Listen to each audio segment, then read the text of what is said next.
আসসালামু আলাইকুম, কেমন আছেন বন্ধুরা? দেখেন পানির প্রেশারে বয়া কাটতে গেছে গা, পানির প্রেশারের কারণে ডাইরেক্ট কাটতে গেছে গা বয়াটা। দেখেন এই একটা ফিশিং দেখছে বন্ধুরা, আপনারা দেখালে চেষ্টা করতেছি। দেখেন ফিশিংটা মানে সাগরে দেখতেছে মাছ ধরার জন্য, অনেক বড় ফিশিং। দেখেন এটা সাগরে যাবে মাছ ধরার জন্যে, আমাদের চট্টগ্রাম থেকে বাড়ি দিতেছে। দেখেন খুবই অনেক বড় ফিশিং, অনেক বড় ফিশিং চলে দিতেছে এক মাসের জন্য। এক মাসের জন্য এখানে চিংড়ি মাছ, দামি দামি লাক্কা মাছ, বিভিন্ন মাছগুলো নিয়ে আসবে। দেখেন খুবই সৌন্দর্য একটা ভিডিও আপনাদের দেখালে চেষ্টা করতেছি বন্ধুরা।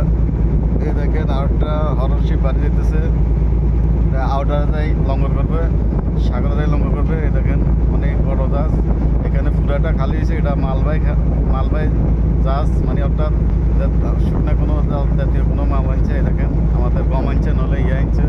এই দেখেন ডাইল আনছে, এগুলো ডাইলের জাহাজ উঠছে, আমাদের সোনাপুরের ডাইলের জাহাজ উঠছে চট্টগ্রামে বিশাল।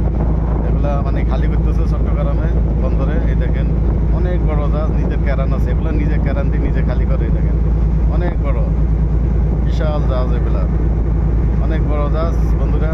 আপনাদের সবসময় সুন্দর সুন্দর ভিডিও দেখানোর চেষ্টা করতেছি আমি চট্টগ্রাম থেকে। খুব সুন্দর সুন্দর ভিডিও আপনাকে সবসময় দেখানোর চেষ্টা করতেছি বন্ধুরা। ভালো লাগলে কমেন্ট করবেন, ভালো লাগলে শেয়ার করবেন। ইনশাল্লাহ একটা বিমান যাইতেছে, আপনাকে দেখাইতেছি, বিমানটাও দেখাইতেছি। আমি এখান থেকে দেখতেছি বিমানটাও চলে যেতেছে। এই দেখেন বন্ধুরা খুবই সৌন্দর্য, আসলে দৃশ্যগুলা খুবই সুন্দর।